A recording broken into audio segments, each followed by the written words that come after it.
কামৰূপ জিলাৰ হাজো এক ইতিহাস প্ৰসিদ্ধ ঠাই। ইয়াক পঞ্চতীৰ্থ বুলি জনা যায়। ছাত্ৰ-ছাত্ৰীৰ বাবে হাজো এক চিনাকি নাম। হাজোৰ তীৰ্থস্থানসমূহৰ ভিতৰত হয়গ্ৰীৱ মাধৱ মন্দিৰ অন্যতম। বুলবুলি চৰাইৰ যুঁজ এই হয়গ্ৰীৱ মাধৱ মন্দিৰৰ এক পুৰণি পৰম্পৰা। মাঘৰ সংক্ৰান্তিৰ দিনা আয়োজন কৰা বুলবুলি চৰাইৰ যুঁজ এটা প্ৰাচীন খেল বুলি ধৰা হয়। আইনী বাধাৰ বাবে এই বুলবুলি চৰাইৰ যুঁজ বিগত 9 বছৰ ধৰি বন্ধ হৈ আছিল।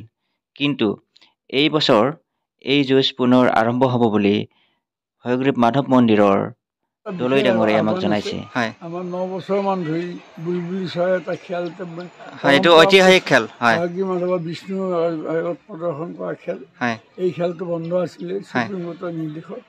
এইবাৰ খোলা দিছে। এইবাৰ সংক্ৰান্তিৰ দিনাখন মাঘৰ সংক্ৰান্তিৰ দিনাখন আৰম্ভ হ'ব। বহুত মানুহ হ'ব সেইদিনা আপোনালোক আহিব, সেইদিনা দেখিব কি মৰম লগা খেল। চৰাইবিলাকে কি ধুনীয়াকৈ যুদ্ধ বুলি কয়, যুদ্ধ নহয়, এইটো খেল হয়। এটা সম্প্ৰীতিৰ খেল, সম্প্ৰীতিৰ খেল, পৰম্পৰাৰে খেল, ভগৱানৰ বিষ্ণুৰ আগত ৰখা খেল।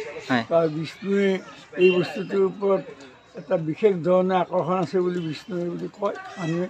সেইকাৰণে খেলটো বন্ধ হৈ মানুহে বেয়া পাইছিল, দুখ পাইছিল। এতিয়া খেলটো খুলি দিয়াৰ কাৰণে আনন্দ পাইছে, আনন্দমুখ হৈছে। হাজোবাসী ৰাইজ আটাইতকৈ বেছি সুখী হৈছে।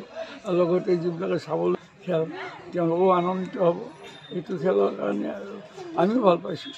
নিশ্চিতভাৱে আমাৰ অসমবাসীৰ বাবে সুখবৰ। আৰু পৰ্যটক তেখেতক সকলোকে ইনভাইট কৰিছে সেইদিনা আহক। পৰ্যটকৰ দিনাখন 15 তাৰিখে, মাঘৰ 15 তাৰিখে আহক 10টা বজাত আহি খেল উপভোগ কৰক। অকল খেল উপভোগেই নহয়, তাৰ পিছদিনাখন আমাৰ হেৰি আছে, সমন্বয় যাত্ৰা আছে পৰা মাধৱ মন্দিৰলৈ। সেইদিনাও আহক। সেইদিনা হাজাৰ হাজাৰ মানুহ, লাখ লাখ মানুহ উপস্থিত হ'ব। এটা এইকেইদিন মানে গোটেই মাহটো এটা উৎসৱমুখৰ পৰিৱেশ। এই পৰিৱেশটো হয়তো কিছুমানে